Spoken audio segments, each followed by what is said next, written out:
On this week's show, I talk about the iPhone 10, or is it the iPhoneX? I don't really know, but it's fucking expensive. I want one. No. And I talk about Thor Ragnarok.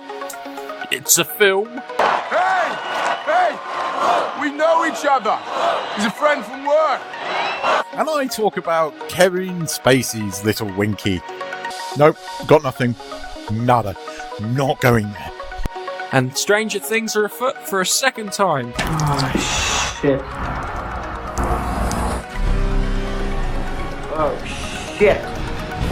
I don't talk about Star Trek Discovery this week. And nor do I.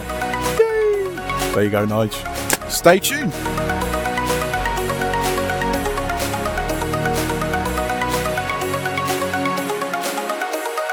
Hello, ladies and gentlemen, boys and girls, gamers and geeks alike, madams, messieurs and mademoiselles. It's this week's Monkey Nut Punch, and not forgetting people who identify as interdimensional aliens in cyborg killing armor. Wow. And unfortunately, this week, my little friend Nigel was ill, so I just like a moment's sympathy for Nigel.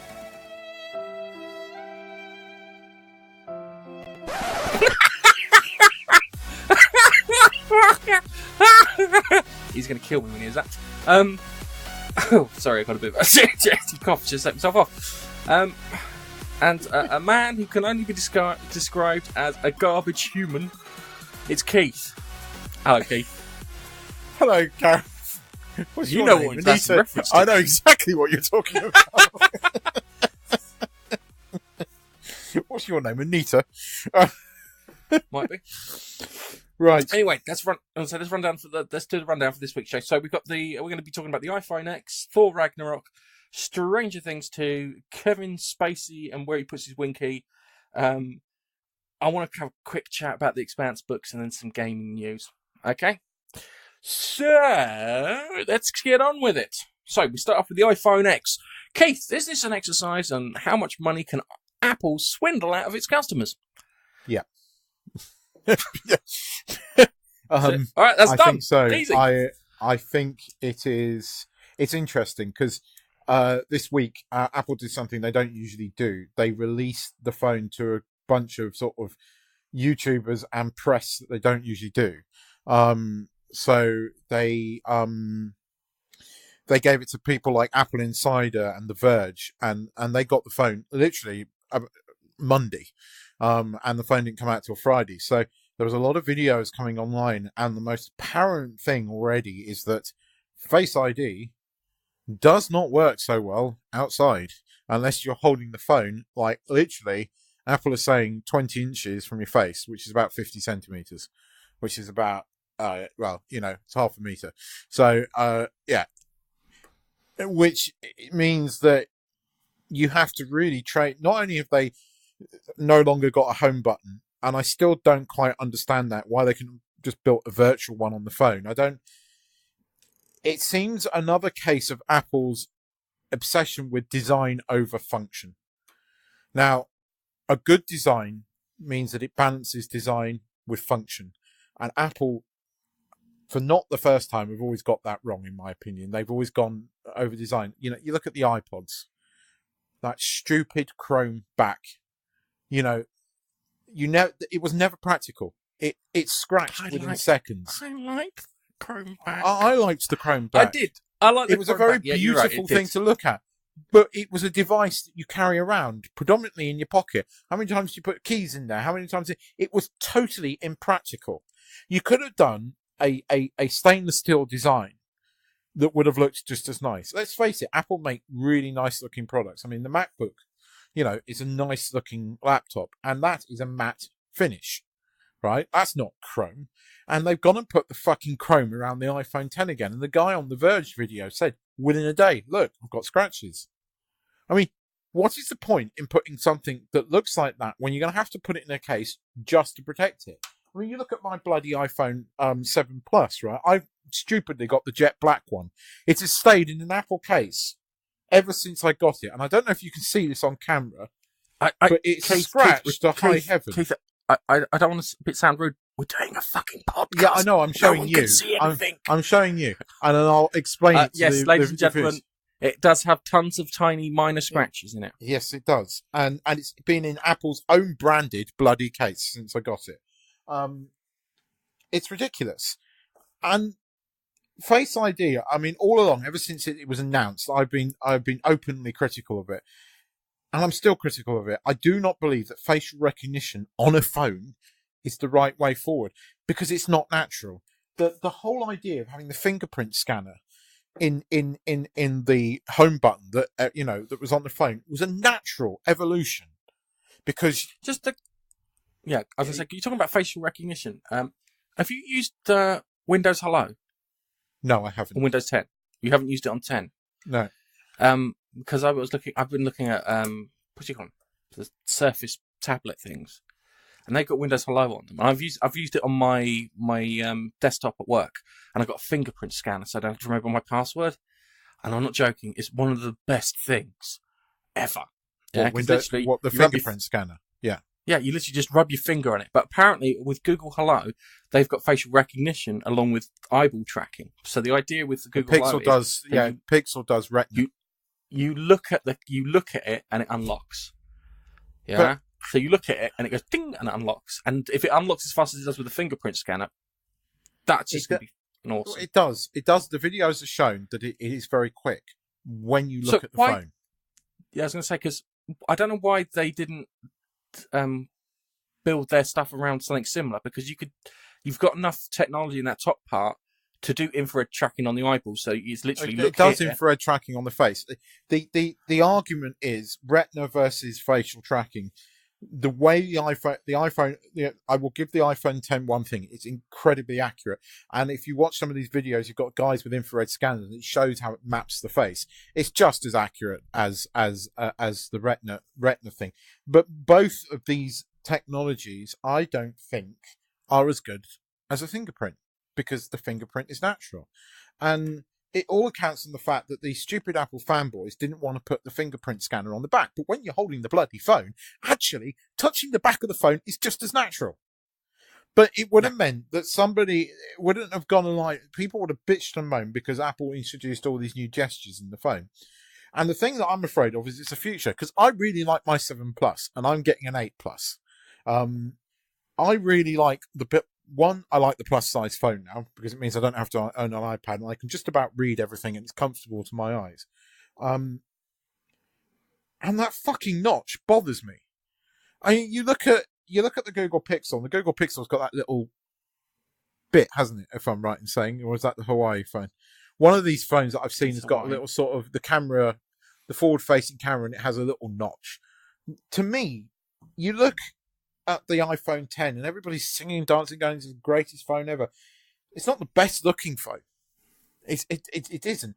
It hasn't got edge to edge screen, because it's got this, you can still see this black bezel around it. And it's quite, that with the notch, it's quite thin. You look at the Samsung Galaxy 8, and I keep banging on about this better looking phone. This is something. Have you seen that Razer have put out a phone? Yes. Yeah, Razer have put out a phone, yeah? And Razer, thinking the same lines as me, as you do need a bit of bezel. Yeah? The reason you need a bit of bezel is so you can hold the phone without touching the fucking screen.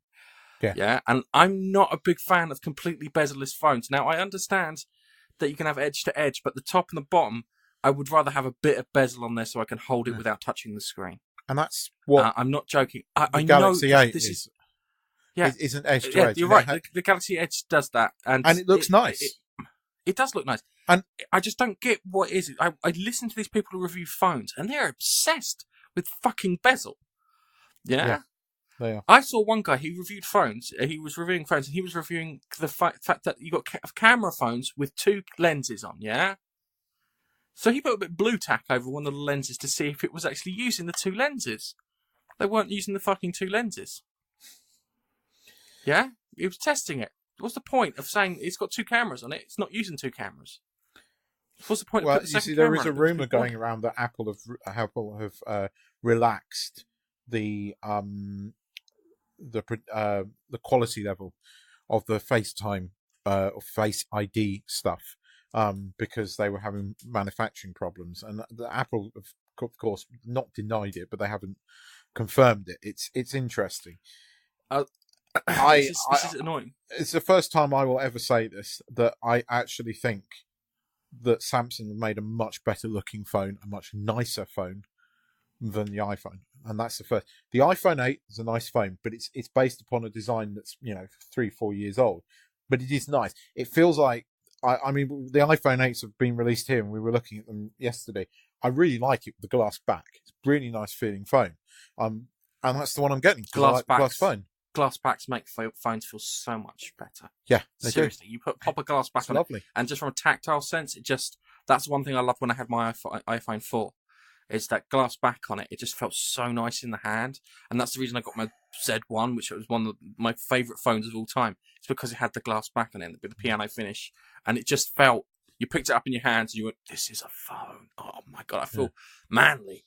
Well, I agree with you. I think the iPhone depending. 8. I don't like the fact the iPhone 10 is essentially the same size as an iPhone 7 or 8, not the Plus. I like the plus size phone now. The guy from The Verge annoyed me because he was in here. They did 2 videos. They did like first impressions, and they really laid it on saying that Face ID's got issues working outside. And he still banged on about how this was the greatest phone ever. It's like, hang on, it doesn't fucking work outside properly. You have to hold it up. Oh, I don't see that as much of a problem. It's because you're a fanboy. You got to spend most of your time outside with your phone. Wake up, right? All these people that have done these videos are fucking fanboys. Right, hang on a second. Right, you said The Verge, yeah? Yeah. Do you remember that nice guy who landed a probe on a comet ages ago with a rather funky shirt? Yes. Do you remember that? Yes. And he copped a load of shit because he wore a shirt, and apparently that was fucking sexist. Yes, I remember that. The NASA guy. Do you know where the first article came from? The Verge. Yep, that's why I don't read them anymore, because if they're gonna, if the editorial staff are gonna let shit like that slip through, then they're gonna publish it. This guy annoyed They've got me. no quality. And you listen to this thing, and people are telling me this is the future of the iPhone and blah blah blah. I'm not convinced, because it's only just come out in the public, right? And they're all right. There's loads of people bitching about the battery on it. Now, I take that with a pinch of salt because it's a brand new phone, so people are going to be playing on it constantly. And of course, the battery isn't going to last as long. So if people are still bitching about the battery in a month, let's say, then it's got a problem. But at the moment, take that with a pinch of salt. But the fact that Face ID does not work outside, Keith, plus the first batch out of the factory, so. You're going to get more issues with the first batch. Yeah, and it doesn't work in, like, sun. And I live in Thailand. It's fucking sunny all the time here, except today when it's fucking freezing. But that's another matter. The only time that the fingerprint scanner doesn't work is if your finger's wet. Now, why are you picking up a phone when your hands are wet? That's the thing. I think it's a far more fundamental issue. Because people are going, oh, yeah, but the fingerprint scanner doesn't work when your finger's wet. Well, yeah. I think it's a far more fundamental issue that it's not working outside than having your hands wet. Yeah. To me. Okay. But right, in answer to your question, yeah, because most of the innards, the chip, the camera system, everything in there is exactly the same as the iPhone 8. The only thing that you're getting is this Face ID system, which to me is inferior, and a nicer screen. Now, the screen looks fucking amazing, but you can get one of those on an Android phone. It's nothing new.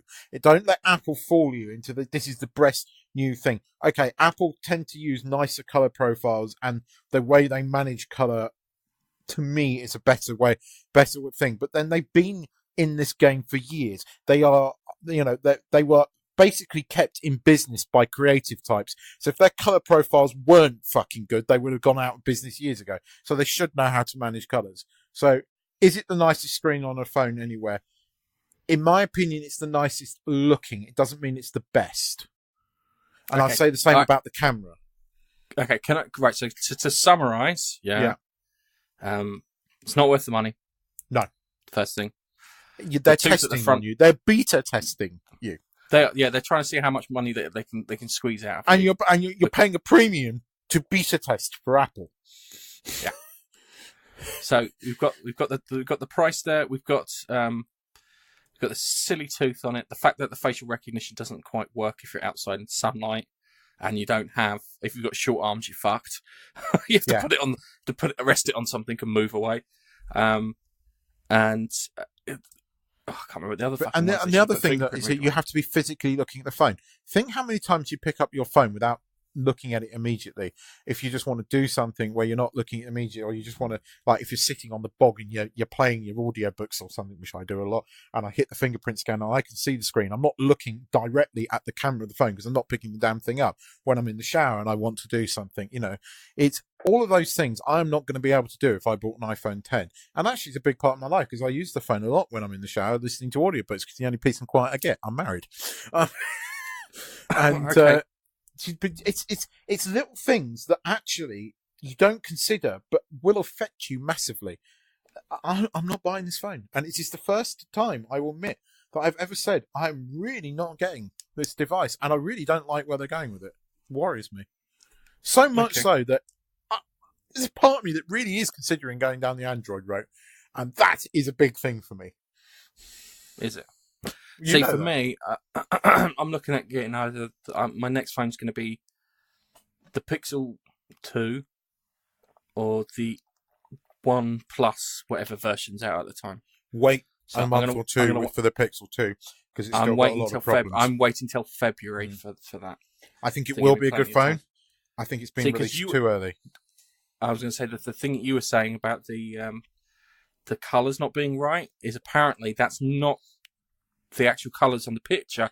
That's the screen with a power saving function. Gareth and me had a conversation just before we came on, and we were trying to say what's the better phone. And I said, well, actually, the Google Pixel phone has. People are saying the best camera on the phones are on the iPhone. Well, actually, that's not strictly true. The Google Pixel 2 camera is probably as good. They both use software to get the effects that they do. And at the moment, I prefer the color profile on the iPhone 8 and 10 than I do on the Google Pixel 2. But that's not to say that Google won't make some changes to it. It's actual picture quality. There's not much in it. It's just how, again, it's the color Okay. palettes. Anyway, let's talk about Thor Ragnarok. Right, spoilers. I saw. Hang on. No. You led. Me lead. Yeah, spoiler warning. Spoiler. Yeah, if you haven't watched Thor Ragnarok, tough. Tough. I'm sorry. We're going to talk about it because I first things first. Yeah, really fucking enjoyed it. I want to go and watch it on Friday. I took the little sprog, the wife and a friend to go and see it, and we had a thoroughly good time watching it. It's got plenty of comedy in it. It's got plenty of action in it. It's got a decent amount of heart and stuff in it, and it's the best Thor film. Oh God, by a country mile. Yeah, and the description that people have said they've Guardians of the Galaxied it up is correct. They have Guardians of the Galaxied it up. But they kind of put in some 80s synth music in there of their own. So it's they put their own touches on it. It's two stories. It's the story of Ragnarok and it's the story of Planet Hulk, all mashed into one. So if you know anything about that, they've got that in there. So, what did you think? Are you on board with me? Are you on board the Thor hype train? I thought it was a fun movie. I really liked it. If I had to criticize it, it suffers from what most Marvel movies do in the fact that the baddie was underdeveloped. Although she was the best baddie of the 4 movies, if you don't count, well, she was better than the last one. Loki's still the best. Loki's the best. Yeah, As the bad guy, I forgot that Loki was the best. bad guy in the first one, not the blue monster. Yeah. Okay. But the thing that I suppose it lost was the sense of grandeur for Asgard. When you saw Asgard portrayed in the last 2 movies, you had like grandiose music, and you had those sort of like, I know this is going to sound really stupid, got like drone flyover shots, if you know what I mean, but it made Asgard look fucking grandiose, and you got a sense of grandeur. You didn't get it with Asgard in this film, so when, spoilers, they blow it up at the end, there's the sense of loss isn't as great as it could have been. but I can't really criticize it for anything else other than that. I enjoyed it immensely. It's probably the funniest Marvel movie.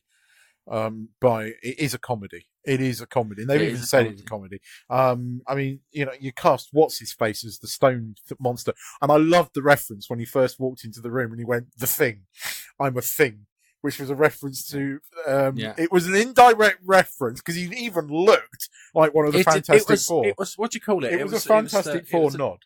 I was going to say Korg was voiced by the director. Was it? Which I felt quite... Yeah, it was voiced by the director. But isn't he somebody... He sounded like the guy out of the Flight of Conchords, or the guy that was in... No, it was the director. X-Files. It was the director. Oh, okay. No, it was the director who did the voice of Korg. And his very mate. funny. What was his mate? Mike. It sounded like Mike. Yeah, the one he thought he killed, and then he came back to life at the end. Yeah. Because if you know anything about that character in the books, that character kills Hulk's wife on Planet Hulk, so he's not a very nice person. But they did make it really funny, where it's like kind of, it goes, "Oh, ask Thingy," because no, he's dead. Because I've just been carrying he's with a South African accent. I've just been carrying another for really guilty. And then he's all of a sudden, "Oh no, it's alive! Oh, that's much better." That made me laugh. And the bit at the end where he's looking down at Asgard, he goes, "Well, the foundations are still there." Because you could rebuild. Oh no, they're all gone. It made me crack up. Yeah, that made me laugh as well. I quite liked the second end credit stinger as well, where the Grandmaster takes comes out. credit Love it. for the revolution, which I thought was brilliant. Yeah. I thought it goes, "I played my part really well. You played your part really well. Let's call it a draw." I thought that was great. I did like that. Yeah, Jeff Goldblum was really good in it. I wasn't sure about the one who plays the Valkyrie, because I always make jokes about Valkyries, and it's always imagine a 6'6" busty. She's one of these actresses that irritates me a bit. She's an English actress, and I don't think she's particularly good actress. No, I don't think she's good. And she was all right in this. I didn't get irritated by her in this. I did get irritated by her, but I wasn't wowed by her. I mean, she wasn't. Every time Cate Blanchett was on the screen, she was like, she was deliciously evil. I wanted more of Blanchett, really, because I just thought she was camp nasty. She was kind of like... Hang on a second. I liked her costume. Fucking loved her costume. Her costume was like, I'm looking at that and it's like kind of, it's right and wrong. Yeah. And it looks great. She looks great in the whole film. She wasn't used enough. There wasn't enough development there, and she wasn't used enough. You have somebody like Blanchett playing a baddie, and she was deliciously evil. I mean, she was that... The question is with her, is in the Infinity Gauntlet story with Thanos and whatnot, Thanos is supposed to be, how can I put it, obsessed with death. And death has the figure of, is a woman, yeah? She doesn't talk or anything, yeah? But she's like a woman. Now, they haven't introduced that as a character or even a concept in the Marvel Universe, yeah? Yes. And Hela's not really the goddess of death, she's the goddess of the underworld, yeah? So I don't know if they're going to use Cate Blanchett as the death kind of stand-in for Thanos. Do you think they're going to do that? I don't know. I mean, but Thanos certainly turns up at the end, doesn't he? He's the one that's in that ship. Well, it's a Chitauri ship. We don't know if he's in it or he's sent his drones out to do the job. He might just be sitting in his chair somewhere going, yeah, go and pick him up. You must be the most powerful being in the universe. You're just sitting in the chair. I bet you've got a special facility to crap in that chair. He's just sitting there watching intergalactic football all day. And you saw the Infinity Gauntlet, and what's his face went fake and threw it out. Yeah, I like that. She knocked it off and she went, "That's fake." Yeah, it seemed bigger too, didn't it? Because before it was like regular hand size. You haven't really seen Thanos. You haven't seen Thanos against a human being yet. So side by side with a human, he is big, and he's. No, you have. You've seen him against what's his mush, the blue guy from the first Guardians of the Galaxy. And what's so much too? Karen Gillian. You didn't really see Nebula. them face to face. He was flying around on the chair. So I think he's big. I think he's meant to be quite big. He's about probably just slightly shorter than. It's probably like an inch shorter than the Hulk. But Yeah, I enjoyed it. I think it was probably the best one of this year. I think it was better than Guardians, which is a shame in some respects, but I enjoyed it immensely. It was very funny. My wife liked it a lot. I think there were some things lost that I would have rather have seen in. As I said, I think the sense of grandeur for Asgard that was lost in this film a bit. Yeah, but we've had 2 films to establish that, Keith. Yeah, but they didn't. You've had 2 films to establish that, but there and the long and short of it is, they even said that it wasn't important. It's about the people, not the place. Yeah. So you kind of got that. They still lost that. I'll be honest with you. And yeah. But look, it's a minor criticism. It's a minor criticism. Look, you gave Guardians of the Galaxy the first film, right? You can't knock me because you gave Guardians of the Galaxy the first film 4.5 out of 5 because he took his mask off in outer space, which is far more fucking nitpicky than me. And I'm not nitpicking, really. I'm just saying it's a minor criticism of what was actually a very entertaining film. Did I go to the cinema? Did I stuff my face with popcorn and have a thoroughly good time? Yes, I fucking did. So it did what it was, it did what it said on the ticket, kind of thing. It entertained me, and it was very entertaining. It was very funny. I enjoyed it. I loved the bit where the Hulk turns up and all of his sort of interaction with the Hulk. I think there's interesting thing. Are we going to see Mark Ruffalo back? Because he was saying he's scared that he won't come back again. I think that's going to be something in Infinity War. I think wasn't there a rumor that they're going to do 3 Hulk films? There's been rumors for years that they were going to do Hulk. No. After this, they all started coming out, and they're going to do 3 Hulk films. So the question is: is that the last time we're going to see Loki?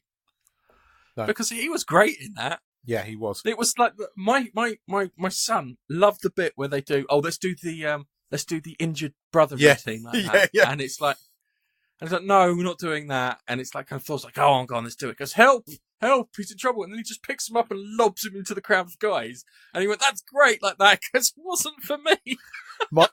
My wife laughed more, and I was pissing myself when Hulk gets Thor and bashes him into the ground. And then Loki jumps and goes, see, that's how it feels. I love that, because that bit in the arena is like, kind of, you're embarrassing me. Because I said to them that we were friends, like that. And the worst thing is that he almost beat him. Yeah, he did. He almost beat him until he got zapped. Yeah, and I thought that was a bit kind of, then there's a bit in the shuttle where he starts seeing the picture of Black Widow where he turns back to normal. And did you notice? And then he realised. It took me several seconds, right, to realise that was Matt Damon as Loki. But what I hadn't cottoned on was until the end was that his brother, the guy that's playing Thor is his brother, his real brother, and Sam Neill is the narrator as well. So I love those little cameos. Yeah. I loved those little cameos. They were great little cameos. But Matt Damon, I was like, hang on, that's fucking Matt Damon. That scene where he comes back to Asgard and he walks in on him, and then it's like he's watching the plane. He's going, "What the fuck is this?" And then he sees Odin, and then Odin looks at him. He's like, "Oh shit!" And then he does the thing with the hammer, and he's like, "He's just going to hold you here in front of the thing." And he goes, "All right," and then turns back into Loki. You bastard!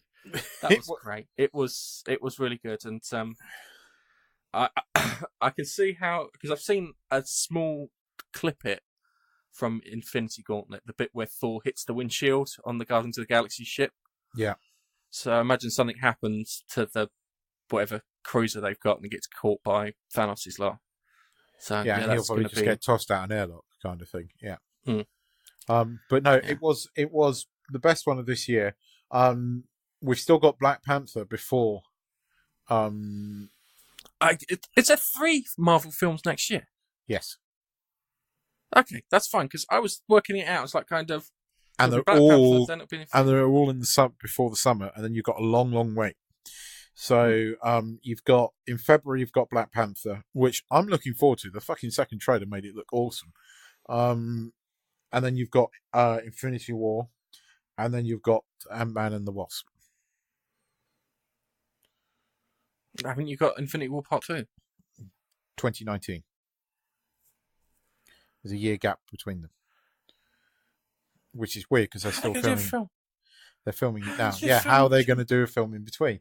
That's what I'm interested about as well. Okay, all right. Unless the film in between is like we figured out how to beat him film, and it kind of ties in and then goes into the whole thing. But It's going to be interesting. that's Yeah. Okay, all right. So But You're a Ant-Man strange and Wasp person, comes in June or July. It's Okay, it's in the all summer, and Infinity War's in May. I know that. fucking hell, Keith. Anyway, you're a strange person. Let's talk about strange things too. Fucking hell! You interrupted me. I In the like it. middle of a segue. I liked it. Stranger Things too. I didn't I think it was see as good as the first exactly series. what you mean that they were holding back. It annoyed me that Elle didn't, meet up with the kids until like right at the fucking end, and I was like, oh, for fuck's sake. I agree with you about that episode 7, but I think there's something there for the next season. I think that's the reason they did it. Hang on a second. I'll explain what I think is going on with that in a bit. But my first problem was that in the first Stranger Things you had the bit where you had Will Byers' death for all intents and purposes right in the middle of it. Yeah. Which hit a real emotional high point. Yeah. My wife watched it and she bawled her fucking eyes out. So that was missing. You didn't have that midway emotional high point.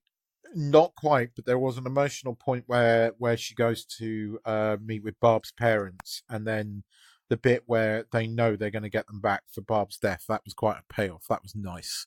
That was because there's lots of people going, "What about Barb?" on the internet. There's been this I'll be huge honest with you, she campaign was in for thing. fucking 3 episodes. Who cares? Well, lots of people did, and they gave her a nice payoff. So yeah, I like that bit. Yeah. See, this is the thing: is I think that the Upside Down is like a weird kind of psychic reflection of the real world. I don't think it is. So You know what I think it is? I think it's. Hang on a second. Let me fucking hell, Go on. bloody hell! Let me finish my sentence. If you're going to interrupt, do it where I pause. There's your opportunity. You missed it. Right.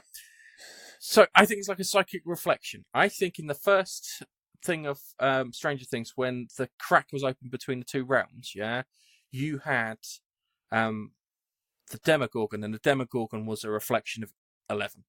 Yeah. I think that the two of them turned up at roughly the same time, and there was lots of stuff that if you watch it, if you go back and watch it again, and you look for bits where they're kind of reflecting each other, they reflect each other. I'll give you an example. First episode of Stranger Things 1, the Demogorgon opens the door by lifting the latch up and then coming in, yeah? And they're very keen to show you that in the trailer when 11 does exactly the same thing, yeah? When she kills the Demogorgon, she holds out her, I think it's her right hand, and the Demogorgon also holds out its right hand too, in a similar gesture, like a reflection. Yeah? When she killed it, it was like kind of like an antimatter thing, yeah? They neutralized each other. This is just in the first series on its own, yeah? They neutralized each other and then disappeared, yeah? Now, given that, I think that the Mind Flayer might be 8. The reason I think the Mind Flayer might be 8 is that the Mind Flayer, or the shadow creature, whatever you want to call it, yeah, has the ability to it controlled and manipulated will, for all intents and purposes, yeah? Yeah, it did. Yeah, so it controlled and manipulated will. And 8 could manipulate people to giving them visions and stuff, yeah? Plus, she had all those lackeys around her helping her kill off all these people, and they weren't getting anything out of that. They weren't robbing banks. They weren't getting drugs. They'd be safer on their own because they wouldn't be chased by the fucking government and the police at the same time. Yeah, what were they getting out of it? Odds on, she was controlling them. That's Yeah. a good point. Like the Mind Flayer. So it becomes like a reflection where the Mind Flayer is controlling all will and the Demodogs. Yeah. It's a And good she's doing the theory. same. I just thought it was an alternate reality where the shadow monster had already taken over, and this is, what he was trying to do to our dimension. I just think I thought at first the simpler one would be it's an alternative reality that's already been infected by the thing, and now he's trying to infect us. the one thing that was interesting is he saw 11 at the end, which is, but your theory is probably a better one. The more interest. We'll say It's some more certainly interesting. more interesting one. Yeah, I'll give you that. It may not be correct, but it's interesting. All right, we'll give it that. But I think it's 8 because I think there's 8 is how can I put it? Because the whole episode 7 was kind of like Luke on Dagobah. Yeah. Where it's like kind of use your feelings, Luke. Reach out with the Force. Yeah. And she's like reach out with like hate and control it by hate. Yeah. And the truth of the matter is, it may be something like in X-Men where you have to get the balance just right. And it's a bit of hate and a bit of joy. And if you get that balance just right, then you can be like kind of super powerful. There was the bit where 11 levitated right at the end. That was cool. Where she was on the lift. So she's like, oh, okay, fair enough. She was very bratty, and so was Mike in that series. The two of them were very, very... you can understand why she was bratty. Cabin fever, kind of, for her. Yeah. I understood that it was within character for her to be bratty because she'd been locked up all this time. She's a kid. I understood her completely. I got her brattiness. I didn't get Mike's so much. And it became a bit irritating at times. Yeah, when it's just he's being mean to Max. Yeah, that was the thing that annoyed me. It didn't work after a while. You can understand it at first, but then it was like, come on, kid. Either I was hoping at one point Max just punched him in the nose or something. Went, and got it over and done with. Yeah. That would have worked if she actually did lamp him one, because she kind of gives you that character vibe that's something she'd do. But so it would fit within the character. Rattiness I bought. As I said, it's probably more cabin fever than anything else, where she's been locked up for so bloody long. Yeah. And it's kind of driving her crazy. Bob. I love Bob.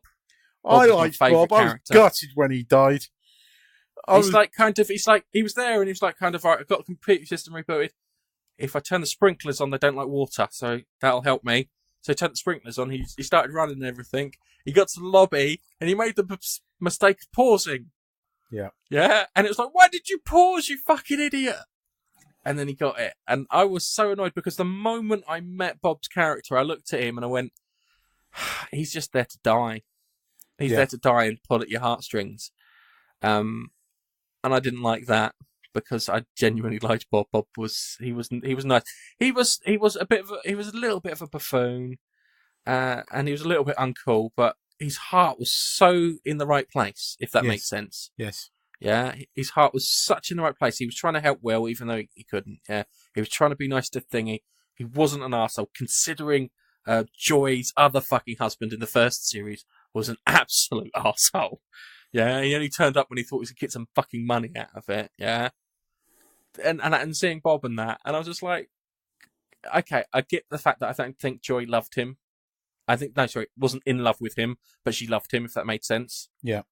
Because you got that kind of impression that she kind of loves Hopper. Yeah. Does that make sense? She's in love with Hopper, but she loved him, and I think that was a bit on the tragic side. But I suppose that'll save having his heart broken when she fucks off with Hopper. So, which is probably going to happen in I think it will. Yeah, we can see that happening, can't we? The worst thing is we can also see Mike's mum shagging, what's his fucking name? The bully. Oh yeah. Shagging the bully. And the thing is, the guy who plays him in real life, and you see him in interviews, is quite alright, but he played an utter arsehole in that.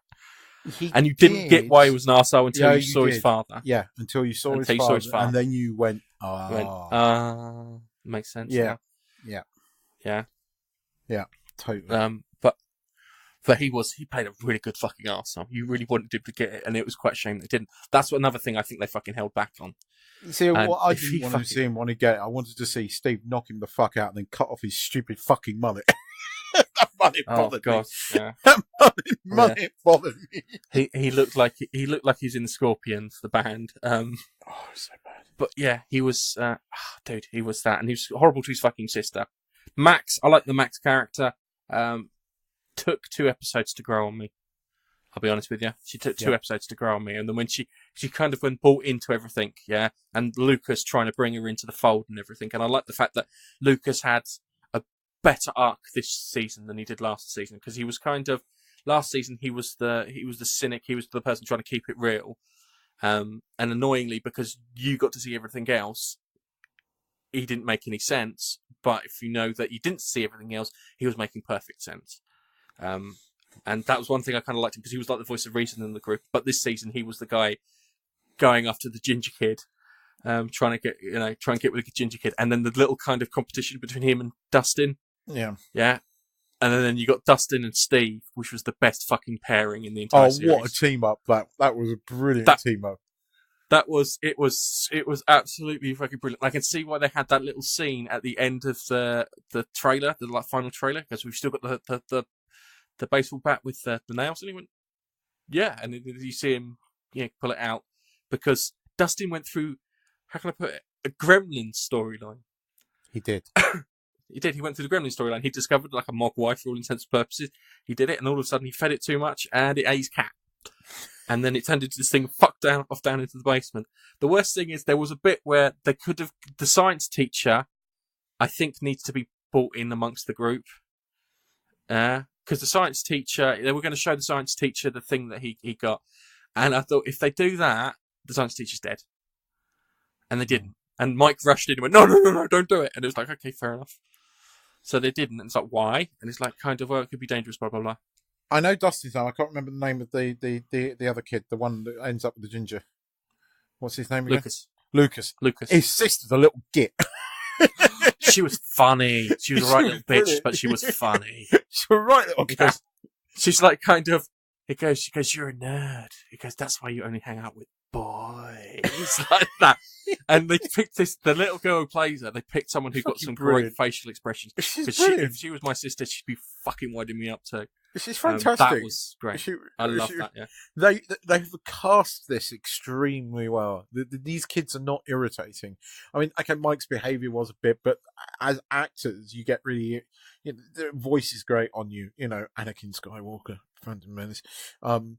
These kids great on you, but these kids don't. These kids were perfectly cast, and really do fit into the 80s very well. I mean, they were very well done.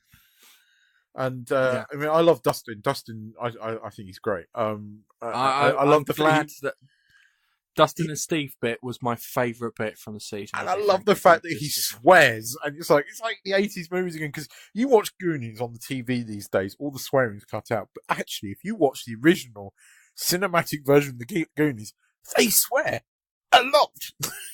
But it's not PC anymore. Well, we did as kids, so yeah, we did. It was cool. It was part of growing up, and that's why we still swear now. It's true. But I like when what was it Dustin said in the library to the librarian? She was like, "Excuse me, I need my paddles. As he's running out on my voyage or whatever it is. Was it the Pollywog episode? That was. That was brilliant. Good. Him and Steve were the best bit of it. Nancy and who's Mike's brother? No, Will's brother called.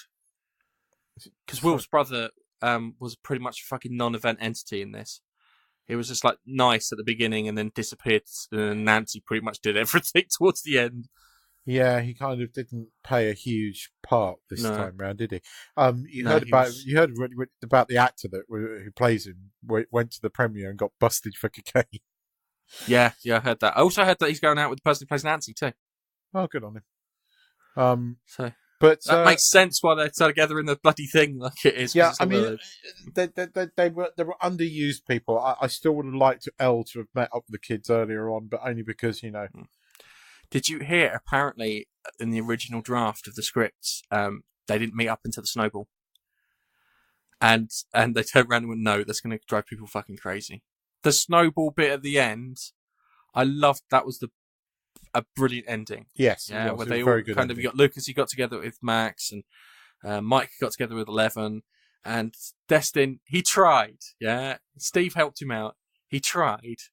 And then it was like that girl, I can't remember what her fucking name was, shot him down. And then he asked another girl and she shot him down. And the third time she shot him down and he sat down and he was just like, shit. And then Nancy, because he liked Nancy in the first one, didn't he? Yeah, Where he's like yeah. kind of, "Hi Nancy, would you like some pizza?" Yeah. And it's like kind of, "What's wrong with your teeth, you twat?" Shut the door. And then she gets up and then dances with him, and it was just like everyone kind of got a kind of happy ending, and then all of a sudden everything flips upside down, and the Mind Flayer's kind of looking down at them. So that was kind of cool. The ending was very I did good. like that. I can see what you mean by it being not quite as good as the first season, but it was still fucking good. Oh yeah. Yeah, I tried to explain that to my brother because the terror said it's not as good as the first season. To which he went, "What, you think it was rubbish?" No, I didn't think it was rubbish. It was really good. It just didn't wasn't have as good the as the first one. surprise as the first series, and because, as you said, they didn't know if they were getting a second series at the time. They made these 8 episodes. They went all out on it because they didn't know people were going to buy into it or not. Yeah. As it turns out, people fucking love it. But oh no, yeah. And I'm glad. I still haven't finished the game yet. I need to finish that off. I'm about 60% of the way through. But yeah, just in the sewers trying to get Will. It's awesome. It really is very good. Right. Yeah. So, yeah. You want to talk about Spacey, so I'll let you talk about. We talk about Kevin this because Spacey. I admit, right, this is what a bit. I mean, I told you this was the tip of the iceberg when we were talking about Harvey Weinstein, and by God, was it? If it's in America, it's all the actors. If you haven't been sexually, hang on a second, Keith. If you haven't been sexually assaulted by an actor, clearly you are ugly. That's it. That's the truth. Or you're a female British MP. Ugly, as I said. Yeah. Although I have to give it a kudos to Joe Brown the other day, shooting down Hislop. He went a bit too far the other day, but anyway. At the beginning of the week, when Anthony Rapp, who is the guy that plays the engineer in Discovery, made this accusation of Spacey, I thought, why? What's your gain out of this? Why come out of the blue? And when nothing was reported for several days afterwards, you had the old Vic saying there was no complaints made about Spacey while he was here, and you've got all these people. You're like 3 or 4 days, I think it was 2 or 3 days. No other complaints about him came out. You think, well, what's going on here? Netflix reacted, and I want to point this out. Netflix reaction was literally the next day. They said, right, we're very uncomfortable with Kevin Spacey. It's like, well, hang on a second. What happened to innocent until proven guilty? You've got one guy who's made an accusation. Nobody else is. It's not like Weinstein. It's not like the gates open. Hang on a second. I know. The other thing too, all right, I was going to say it wasn't like something happened, because the moment he said no, he stopped. Yeah, it was inappropriate behaviour. It was wrong behaviour, but he stopped. Yeah, but it was that's quite fucking important. Yeah, but it's also quite significant. He was 14 at the time, and he shouldn't have done it in the first place. That's worrying. Oh yeah. But if he hadn't stopped, but I'll admit, when this first came out, I wasn't 100% believing it, because it just felt like, why has he made this? Why has he suddenly come out of the blue and done this? It sounds like a publicity thing almost. And then when Netflix did what it did, and then of course, literally a few days later, boom, the floodgates opened, and there were suddenly all of these accusations. But Netflix, basically, in the time before these accusations came to light, Netflix stopped production on House of Cards, put out a statement very quickly saying, we're very, very uncomfortable with Kevin Spacey. It makes me think Netflix knew a lot more. And I think that the complaints about Spacey on the set of House of Cards were made long in advance of Anthony Rapp making his accusation. And I think Anthony Rapp probably did this to open up the floodgate. And my hat off to him. I mean, I'm getting very bored of this now, and I know that's the wrong thing to say, but the news is just every other day somebody else is being accused of it. And I'd like to point out, Dustin Hoffman was accused of sexual harassment. If somebody sits there and talks about shagging people up the arse or whatever, right, like Kevin Smith does all the time, that is not sexual harassment. It is not. So we have to be very careful about when the media is reporting this, listen to what they're reporting, because it's the whole what's his face. Who was the DJ that got DLT. found? Yeah, David Lee Travers thing again. David Lee Travers was always a cuddly big bear of a man that used to cuddle people. And when the whole Jimmy Savile and everything, when the sexual harassment thing happened with Jimmy Savile and then the kids thing and then all of these other things a few years ago, because we've already had one outbreak of this, so to speak, David Lee Travers was accused of it. And it turns out he didn't do anything wrong. He was just, people were very quick to think, now, by the sounds of it, Spacey is incredibly fucked up. But there's been I a few. haven't heard any more. I'll be honest with you. I haven't heard there's any more lots. because what happened, it was like kind of, oh, by the way, Kevin Spacey's gay. Really? Kevin Spacey's gay? I would have never have guessed. I've not seen him hang around with any women on red carpets or look like he might be fondling someone behind the scenes that wasn't a man. Well, then That was it. It kind of, that then shut all the other stories down. There was 2 or 3 days where nothing. And that made you quite suspicious of Anthony Rapp, and then suddenly bomb. And now there's hundreds. I mean, apparently there was lots of complaints made about him at the Old Vic. Apparently, there were lots of complaints made on the set of, or he had 7 or 8 people have come forward. I think they've come forward before, and Netflix didn't do anything because it wasn't out there. It was all hush hush.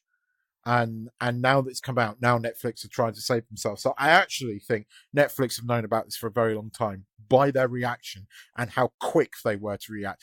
The fact that one person made an accusation and they behaved the way they did, they knew about this. They knew what was about to happen.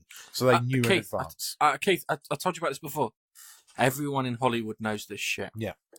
They're just angry that us plebeians now know this shit. But, Netflix are not the nice, buttery company that people think they are because they knew. And it's blatantly obvious. And whoever is advising them is an idiot. Because because it's now obvious they knew about it, which makes them look worse. If they hadn't reacted until the floodgates opened, then they could have covered their tracks much better. So whoever's doing their PR is an idiot. Because, I hadn't told you about my new job doing Netflix PR. well, you'd be less of an idiot Only than the first guy day on the job! Because they jumped the bandwagon. Because for the first few days, you were wondering, well, why is Netflix behaving the way they are when nobody else has made a complaint against Spacey? And now, of course, they already have. But it's the Dustin Hoffman one. There's only one. And it's Dustin Hoffman, for fuck's sake. I mean, I don't buy it. There are some that I don't buy, and we do have to be careful. As I said, a few weeks ago on the podcast, when Harvey, it was the tip of an iceberg, and by God was it, and it's now the in thing. We've got politicians going down in the UK. If you, I mean but it's like today. There's a story.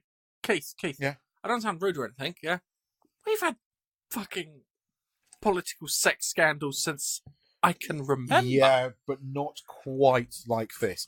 And the feeling is, but the thing that pisses me off is the Deputy Prime Minister. Was this, is this Labour's side, and is this one of Labour's crazy feminists? The Deputy Conservative side or the Liberal Democrats? This is something that's pissing me off. The Deputy Prime Minister is in the news at the moment. It's even hit the Thai news here because they found porn on his PC. What? I'm sorry, right? This is the left now going crazy. Men look at porn. Women do as well, right? I know they do. They tend to read it, I'll be honest with you. In fact, they get turned on by it. I mean, many women do. It's a fact. I have female friends that have looked at porn with their boyfriend / husband and got into it and loved it and had better sex out of it. Porn is not a thing. Okay, it was found on his work PC, but it's not a big thing. It's not a scandal. It doesn't mean he's sexually harassing anybody. He's just looking at a bit of porn in the office. We've all fucking done it. We do it on our phones. In the office. We've all fucking done it. I don't do it in the office. You have never looked at something that's slightly not safe for work on your phone. The closest I've got is I've opened up a web browser where I was looking at porn previously. That's because you're a manager, so you don't really interact with the plebs. So I've always done that though, because I've always been paranoid that someone will be tracking my internet activity because I'm using the work fucking Wi-Fi. What you see, I'm in IT, so I track my own Wi-Fi. Like, I am the man that tracks you. So I know how to cover my tracks. it's You fine. don't need to see my actually, Jedi saying mind that- tricks on the bus. Saying that, I on my Windows 10 laptop, I have got a VPN from Windscribe, so I can go into the web network, create a VPN out into the thingy where no one But can see what me. I'm saying is that at the moment, this is a non-story. If it then comes out this guy's been sexually harassing all these underlings, fine. But it's not a fucking story, and we should not be No, hang on a second. reacting. It is a story because it should be got fired for having porn on his laptop, which is a what's it offence? Because in my But we shouldn't my be outraged. place of work, hang on, you shouldn't be outraged, no. But it is where I work, it's a sackable offence. Yeah, it is. Yeah, I'm, for me, I'm not, it's a sackable offence. but we're acting like he's some kind of pervert. You know, the way the media is portraying him is he's like some kind of pervert. It's bollocks. He looks at porn. So does half the fucking population. You know, porn is one of the oldest bloody industries. It's like, But you shouldn't just be get doing over it it. at work. You shouldn't be doing it at work, and you shouldn't be keeping those things on your computer either. He's an idiot So- for keeping it on his computer. It's. I'll be honest with you. It's a HR issue. Yeah. That's what it is. It's a HR issue. That's it. It's not. It's not done anything to anyone. But the interesting There was a thing story. is, Hang on a second. There was a story about one of the Tory guys. I think it was one of the Tory guys asking his secretary to buy a sex toy to give to his wife. And I didn't read it. I saw it. It came up in my feed and never got around to reading it. I just read the headline and the byline. I mean, it's ridiculous. I mean, it was funny. I was reading something because people are having a go at the Russo brothers for still not releasing a trailer for Infinity War, and I can't remember if it was on Digital Spy or the other one that I read. And then people went, well, you know, the one thing that's definite is that the movie's coming in May the 30th, and then some not idiot. Some person on the comments went, that is if one of the lead stars doesn't get done for sexual harassment. See, And I went, it's true, because, House of Cards Season 6 was a dead sure thing, and it was going to be an interesting season, though, and not anymore. Mm. And that's why I'm more Apparently, pissed off with it. I quite like House of Cards, and I want to see that fucking payoff. Hold on a second. Apparently, there's been rumours. I don't know how true this is. This is total rumours, yeah. But Robert Downey Jr.'s got a false Twitter account where he's been making accusations against people.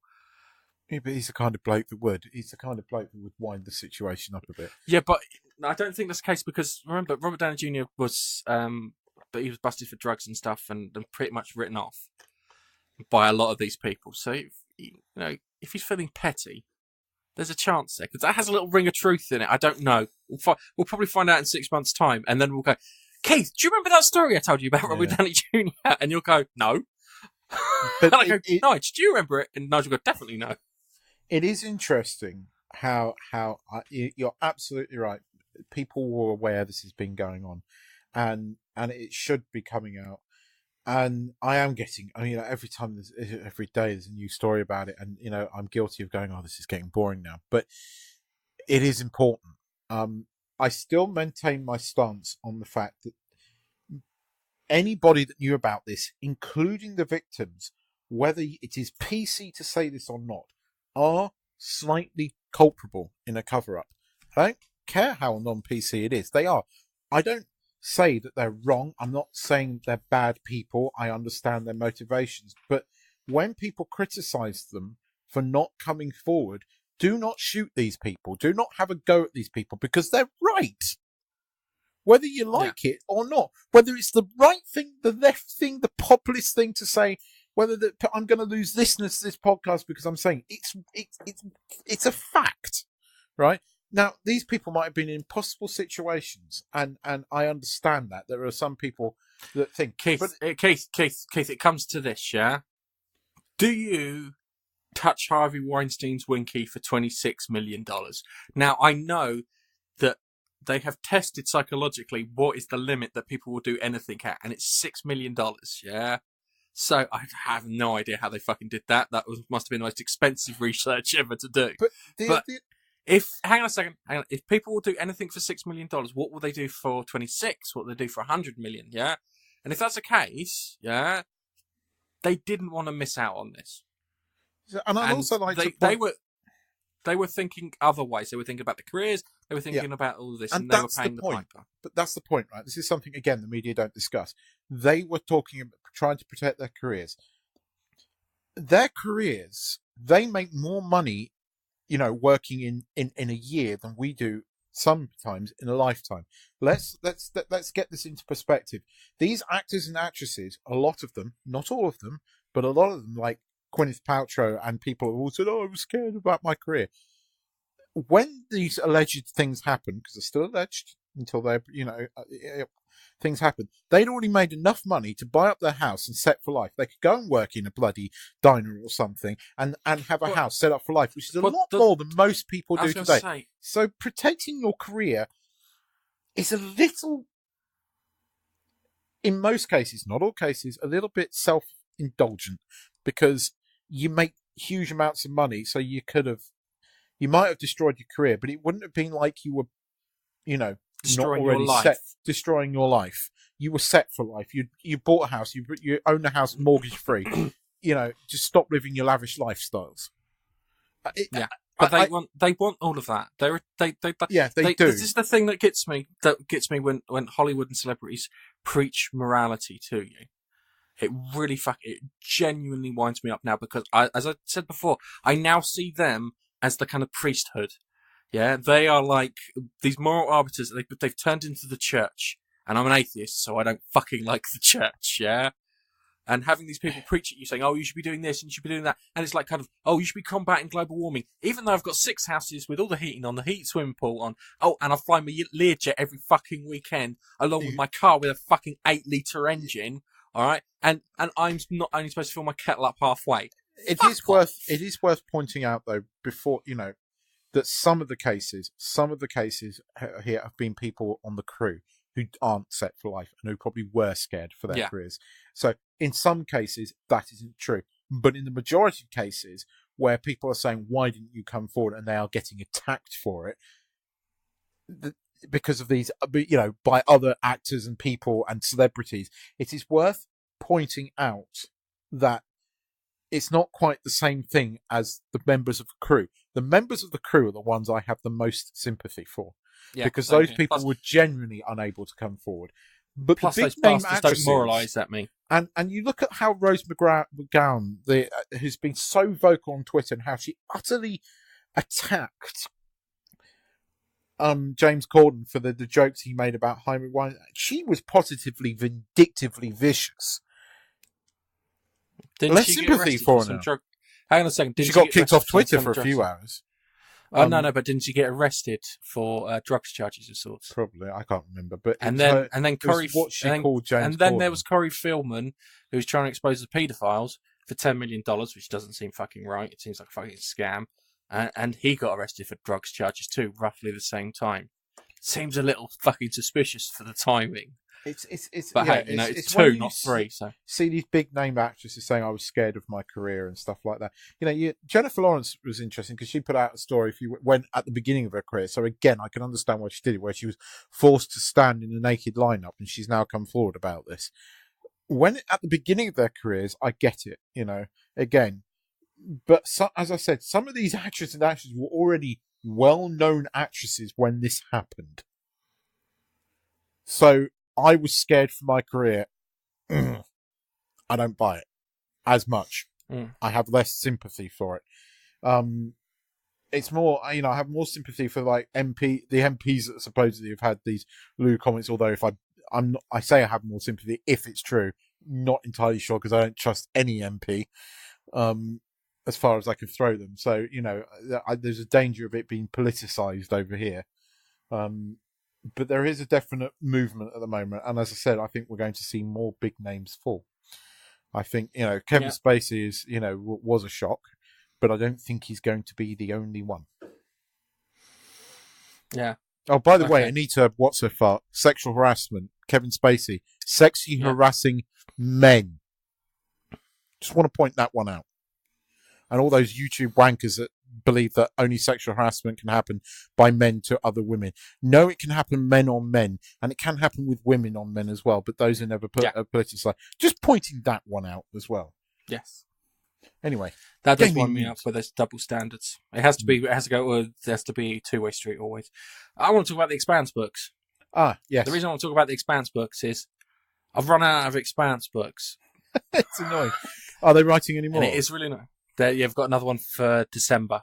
Yeah, I'm waiting on a series that I've got into November the 17th. The Audible. I've been listening to them via Audible, and I love the narrator, but they're not going to release that until like next year, and I can't fucking wait that long. So I thought, fuck it, I'm going to buy it and read it. See, I'll be honest with you. I've been listening to the Expanse books, and it's nice because I get to go around and do my chores and stuff, and have something to listen to as I'm doing. That's what I do, and that's it makes life a little easier. Yeah. Anyway, I did the last two, which were it's annoying because you've got Nemesis games, and then the last one, which is Babylon Ashes. And Nemesis games is the rise of the OPA Free Navy under a guy called Marcos Inara. And the story breaks down that the Martians have looked at Mars and gone, the terraforming monarchy's a bit bollocks, isn't it? So the Martian Navy is literally split into two. Half of them are fucked off through the gate, and then they've given the other half of the ships to the OPA Free Navy. And from that, they've then started launching rocks at Earth and this, that, and the other, and they cause massive disasters and whatnot. And you have a character in there called Marcos Inara, who's an absolute bastard. And I listened to it's weird because Nemesis games and Babylon Ashes are literally it's one story across two books. And I was a little frustrated over that because I read it and you got to the end of Nemesis games and it was literally it was just a character surviving, and it was good because it did focus on Amos, it did focus on Alex, it did focus on Naomi, and it did focus on Holden as separate characters on their own. And then you had the Babylon Ashes, and they brought back Bobby, so Bobby now is part of the crew, and also Julie Mao's sister, they call Peaches, I can't remember her fucking name now. The psychopath from Abaddon's Gate, and she's now part of the crew too, which is cool. But Amos, being a psychopath, is looking after. Because you go back, it's nice because you get to go back and see, and they talk about Amos's history and why he's like he is, and how that he was born illegally. His mum, his dad fucked off. His mum then died. And then he was brought up by this woman who was like a gangster for all intents and purposes. And she sent Amos off to be like her hard man who did all the dirty work and stuff. And he'd kill people and this, that, and the other. And he worked with a little scroty guy. And it kind of explains that. And then he meets up with Julie Mao's sister. I can't remember her now. Clarissa Mao, sorry. Meets up with Clarissa Mao. And then while that happens, an asteroid strikes the Earth just outside Boston, which destroys the place where they're staying, which is called Bethlehem or Bedlam, to the pit. And he rescues her, and then they escape off and get back to Luna, where they all meet up. And that's the end of the book, yeah, which is really annoying because you've got all the Free Navy doing all these nasty fucking things, and none of it gets resolved. And then it gets resolved in the next book, where everything kind of kicks off and stuff, and you find out about Naomi's son and things like this, and it's really good. And there's a bit at the beginning of Babylon Ashes where this Martian ship that was moving through, which is like one of these big Donager class kind of cruiser things, is moving through one of these gates. And apparently there's a limit on these gates. So when you move through the gates, if too much mass is moving through the other gates at the same time, yeah, it destroys the ship. It gets lost in what they refer to as the throat. But I'm going to have to re-listen to this because it sounds like the aggressor alien species are playing around with that, and there's a bit where one of the characters who I really like, Fred Johnson, dies, which I've gutted at. He strokes out in the middle of a combat maneuver, and it's annoying because you hear the story beforehand, and it kind of leads into Fred Johnson, how his life is at the moment, because he's the governor of Siri Station rather than Tycho Station. And he's trying to get everything sorted, and he's been working like 36-hour days and stuff like that. And he's been taking lots of kind of stimulants and stuff to keep him going, and he's on heart medication and this stuff like that, this, that, and the other, and his blood pressure's that. And then they get attacked by Marcos Inara, and because he's like a wolf pack, there's 3 specific ships, and they attack the Rocinante. Apart from the Rocinante's got a rail gun on it, which they didn't know. And when it twists round and fucking fires a rail shot at one of these bastards, takes out one of them in the book, I was like, yes! But I love the books. The two books I didn't enjoy as much because they were one story and split. And if I would have listened to that in, say, December of the year before when they released that first book, Nemesis Games, I would have been pissed off and I probably would have stopped reading it. And I'm hoping the next one, I think it's Persephone Rises or something along those lines. I've got the same thing, see, because I got into a group of books called the Bobiverse books, and they were really, really good. And they were about a von Neumann probe with a personality, and they were really good. They were funny, slightly comedic sci-fi, but they were quite good sci-fi. And the guy that was narrating it was really good. And then I got to the end of them, and I had nothing. And I felt like this part of my life was missing. So I went back and listened to them all again. I thought, I can't listen to them a third time. And I read on a forum somewhere, the guy went, if you're having withdrawal symptoms from these books, try these ones. And these were the expeditionary books. I really got into those because the guy that narrates them was the one that narrated The Martian. I really liked The Martian, and I like his voice, and he does really good characters. I got into these fucking books, and there's 4 books plus a novella. And they just released the Audible one when I'd finished the 3rd book. So I was like, oh, thank God, I got another one. The fucking 4th one finishes on such a fucking cliffhanger. And you're like, what? No, I need to know what happens. I need to... Because it just goes... The main character goes, I've got an idea, but you're really, really not going to like this. And bump, the book ends. You're like, what? Hang on. Because the other character... Because it's about a relationship between an alien AI and a human. And the alien AI is an arsehole. And he's a real arsehole. And he gets called an arsehole all the time. But you like him. He's a lovable arsehole. And he's kind of fighting a virus and you don't know if he's alive or not. And that's how the book ends, with his mate, his human friend going, I've got an idea, but you're not going to like this. And it ends. You're like, no! I've really got into these. So I'm listening to them again because I missed something from them. And then the 5th book comes out in readable form on Amazon on November the 17th. I don't know when the Audible one is out because the 4th one's only just come out. It's really annoying. Do you know what's really annoying? Do you know what's really annoying about The Expanse? The Audible book and the book comes out at the same time. Well, see, that's a good... Well, it's a no, good... it's not. I'll be honest with you. I was expecting to get to that last fucking book and go, right, I'll order the book of whatever this new one is. I'll read that. Yeah. I'll sit down and actually read it rather than listen to it as I'm going around the house. Yeah. And I thought, brilliant. I won't have to wait. I don't mind not doing it because these are good. I enjoy them. Yeah. And then finding out they're coming out on the same fucking day. And Audible's like kind of, one credit to pre-order, Gareth. Do you want it?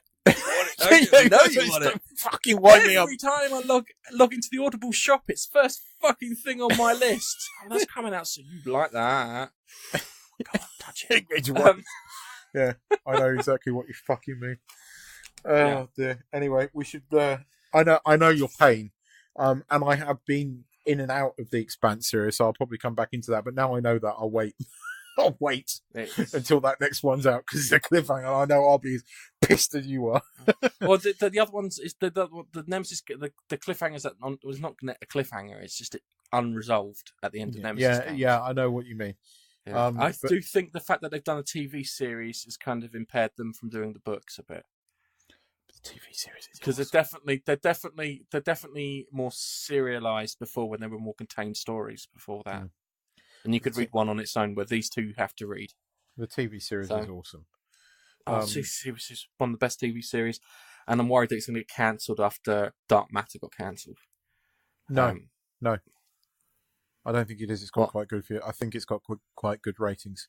It's got critical acclaim, but that's not the same as having. No, it's got quite numbers. good ratings as well. Has it? Yeah. No, Dark Matter had better ratings than it. No, not last, because there's a lot more. Maybe not worldwide. I think people talk a lot more about The Expanse. It's got quite good ratings, and it's just released on Netflix. And I know Netflix don't release their viewing figures, but rumours are that it's done quite well on Netflix in the UK as well. Okay, all right. We're not going to talk about it. Yeah, I just wanted to point this briefly out because we're not going to talk about it because you might have noticed we're not talking about Star Trek Discovery this week. But I like it when me and Gareth get proven correct. Apparently, and it is IMDb, according to IMDb, Every episode of the Orville has scored higher approving rating, with the exception of one, which got the same as Star Trek Discovery. Yeah. There's Says a lot. more love and care put into the Orville. That's what it is. Says a lot. There's a lot more love and care into the Orville than there is for Star Trek Discovery. Anyhow, gaming news. Gaming news. Okay, it's going to be relatively quick and cheap. First things first, Assassin's Creed Origins, which doesn't make any sense because the first fucking game was the origins of Assassin's Creed because it focused on because assassins weren't called assassins. Do you remember from Dan Brown? They were called what they called assassins. Yeah. Because they used to smoke hashish after the fucking thing, or before it, I can't remember. Yeah? But that's the origins of Assassins, isn't it? Yeah? And that's where the game fucking started off. That's the origin, yeah? But no, they had to do a fucking... Is it set like in 33 Prometheus BC in Egypt? Yeah. Yeah. And it's There's the lots of origins buildings to of climb the there. Assassin's Brotherhood or something. Yeah. I mean, how many games The can you Magi, make? isn't it? I don't know. But focus on the the fucking cool thing about this game. Oh, yeah. So, anyway, apart from me going, this is all bollocks, yeah? Some guy decided to dive into the Nile and dive really deep. And at there, he found what could only be described as a fossilized TARDIS. It is. And I watched the video before I came in because Keith said, someone found a TARDIS in Assassin's Creed. I'm like, bollocks. And then I watched the video and went, no, it's not. No, it's not bollocks. Actually, it's true. I thought the problem is I wanted it to be blue. Yeah, that's Yeah? the only thing. But it's definitely it's the TARDIS. It's It's definitely definitely the fucking TARDIS. TARDIS. It's no way that's not the TARDIS. But saying that, if you ever played the very original Fallout, I don't know if it's the Fallout or the second one, there's a bit where if you cross a certain screen at a certain time, you will see the TARDIS just disappear. Like the Doctor was just there, and if you'd have stayed, he might have been able to help you out with this problem. And they did that before Doctor Who was cool. So you got that one. And then we've got Xbox One X hard drive issues, yeah? So you got this brand spanking new console. The most with powerful 4K console on graphics. the market, according to Microsoft. Yes, because... 449 fucking quid, so it better be. I was going to say, it's not like fucking Sony weren't touting the same shit. I can't blame them for doing it. Because Sony had been doing that for fucking... since the beginning of this console cycle, yeah? And then they brought out the PS4 Pro. And it's like, we're still doing it! But the problem with this is that if you're going to have 4K games, yeah, you've just probably increased all the texture packs by 4 for easy maths, okay? And because you've done that, you're looking at 100 gigabytes a game. They also did say it's up to the developer. I mean, I saw some screenshots of Tomb Raider. That looked gorgeous. Yeah, but it's got all these things, and these are 100 gigabytes. Yeah, you're talking about the patches for these things, like kind of the patch for Halo 5 Guardians. I think it's like 50 or 60 gigabytes for the 4K patch. I've got a question for you, though. Right? Do you think that both Sony and Xbox and Microsoft have jumped the gun a bit with the 4K thing?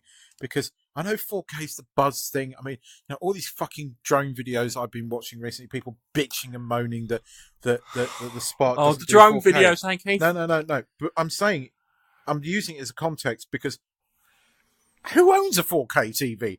I don't know anybody that owns a 4K TV. Do you own a 4K TV yet? You do, don't you? You've bought a new TV, No, I haven't don't. you? No, right. No, I haven't. I've been I thinking don't own about a it. 4K TV. How many people actually own a 4K TV? Because, you know, I know that Sky, with their new Q thing, does some 4K broadcast, and Netflix does it if you can watch it. And I mean, I have to admit, I've now started watching Discovery on Netflix because it looks better than the downloads I'm getting, because I'm getting that nice, almost 4K on my laptop screen. But is 4K that important at this point? Is it that significant? I know it's the buzz thing, and I know it's the next thing, but are there enough people out there to take advantage of this? No. I don't think it's that much of a thing. It's you know what it is? I think it's the PC gamers. Because the PC gamers love to wind up the console gamers. And it was like kind of when the PS4 Pro released, yeah, the 1080p 60 frames a second no longer became a thing. So you've got PS4 phone, it does 1080p 60 frames a second. Because that was always their thing, because it's like, oh, PS4 can't do it, nor can the Xbox One. Yeah, Xbox One can't do 1080, and the fucking PS4 can't do 60 frames a second. And then the PS4 Pro came out, and then they went, can't do 60 frames a second on 4K. Because their PCs, I'm not joking, PC gamers are I would describe them as a kind of an elite gamers, yeah? The ones with the rigs that cost as much as a second-hand family car, yeah? They're an elite, full stop. And there's nothing wrong with being that, yeah? You've paid your money, yeah? You've probably bought a lot of games with Humble Bundle because you're trying to save some cash. And that's the thing, but not everyone has these. And I bet you if we did a survey of people who were playing games at 4K, it probably wouldn't reach double digits. Everyone's probably playing around about 1080p 60 frames a second. 449 quid for the console on its own. And then you still have to buy the battery packs for the fucking thing and all that bullshit that you have to with a Microsoft console. So you're looking at 500 quid without a game. Yeah, what? But I think they worked it out that the equivalent spend is about 900 quid in PC components. But it's getting into PC territory at that expense, because you've also got to work out the fact that you had to buy the 4K TV to take advantage of that. Yeah. And Yeah, 4K sorry, I missed that TVs are part not of it. fucking cheap. See, I've been looking at building a PC gaming rig. And I think I worked out that the PC gaming rig I want is about £1,300. That's without a monitor or keyboard or anything. That's just a box. Yeah, because I want a gold power supply and I want liquid cooling, and I'm going down the Ryzen route because I can't afford a fucking an i7, even though the Ryzen's value for money are better. So it's one of those things at the moment, because I want a game. I've got tons of Steam games, and I've got 2 that I can't play, which is really annoying. One being XCOM 2. Okay, I've played XCOM 2, completed it on the PlayStation 4, and I may have played XCOM 2 and completed it on the Xbox One, but I haven't completed it on the PC. So I'm missing that string to my bow, and I love fucking XCOM. And last time I did it, the Aliens one. I was so pissed off because I bought there's a pack that you can get called Alien Hunters, and what they do is that, for all intents and purposes, bosses show up, yeah, who have like 15 times the health of a normal soldier, yeah, and they can move. So when you play XCOM, you take a turn, and you move all your guys all at once, and then they move all their guys all at once, yeah. But you make a turn, the boss makes a turn, yeah. You make a turn, the boss makes another turn, and then you get through all your turns, and then the aliens then make another turn, yeah. So it's really fucking hard. And I'd been losing people left, right, and centre. And the worst thing is, I play it, yeah, and I put my friends in there, so they get killed. So I've got all my friends getting fucking massacred. And I was trying to rescue people because at one point it was like a case of I could only carry two people off the fucking battlefield to get them out. So annoying. But I haven't built a gaming rig in years. And I mean, I used to build gaming rigs quite a bit. And I used to know all the cases and all the components and everything on you all about. I mean, I was building gaming rigs with water cooling when water cooling wasn't the mainstream. Yeah, and I remember you couldn't fucking seal it, and it was leaking everywhere, and it was really No, that wasn't me. That was my mate. That was my mate. That was you. No, that was you. You did it for your mate's case. He had the Cooler Master Great Big thing. I'm sure. No, I'm sure you did it. Where it was at the time when you came. Everywhere. No, it was him. It was Ted's. It was Ted's case. I remember it well because me and Ben were ripping the piss out of him because he'd been all this like pretentious bullshit about it, and then it started leaking on the day it counted. Whereas mine and Ben's didn't, because we weren't quite as ambitious as he was.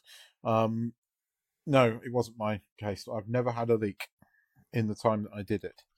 You've never had a leak.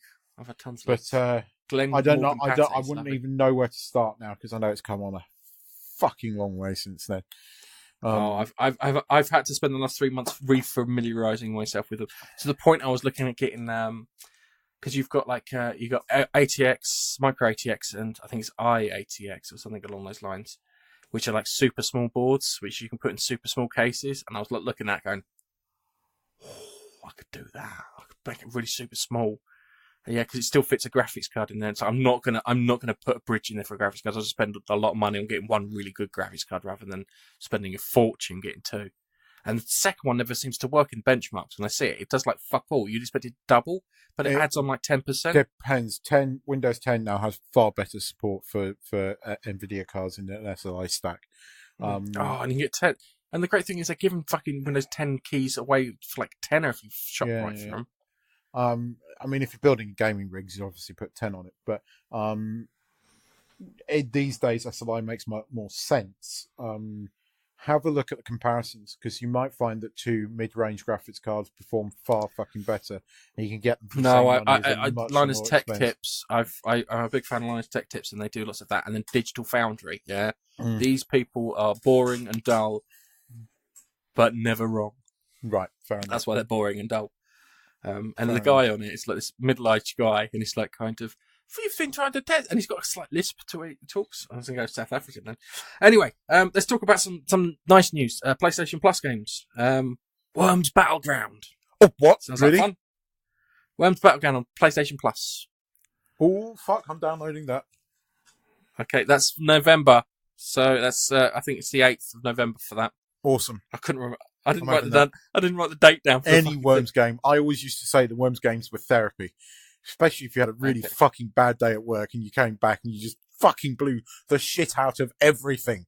I used to love lobbing the bananas bombs and just watching just utter annihilation. Yeah, I remember I got some limited edition Worms condoms. And I didn't keep them because I needed them at the time for something more important. It's ironic. You get laid. They were normal size, by the way.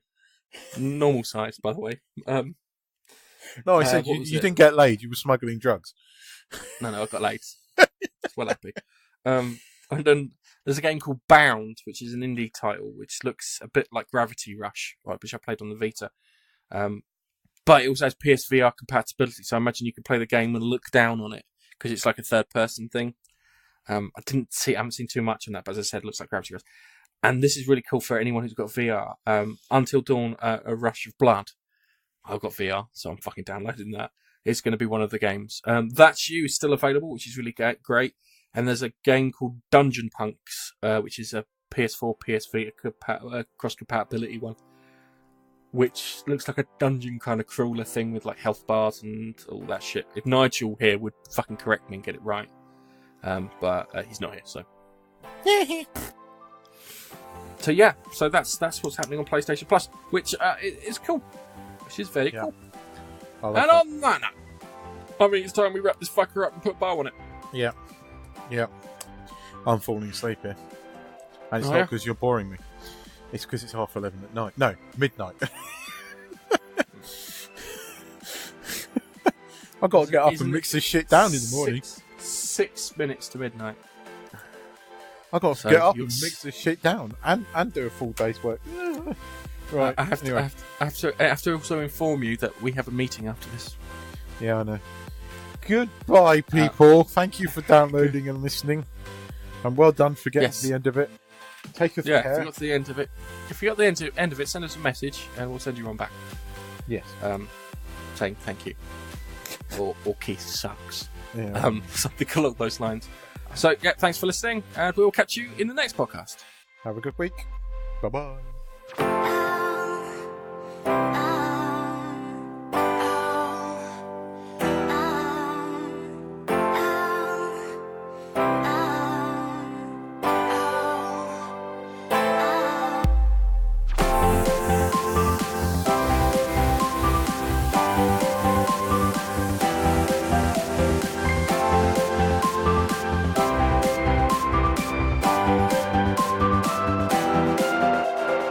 Thanks for downloading the Monkey Nut Punch podcast.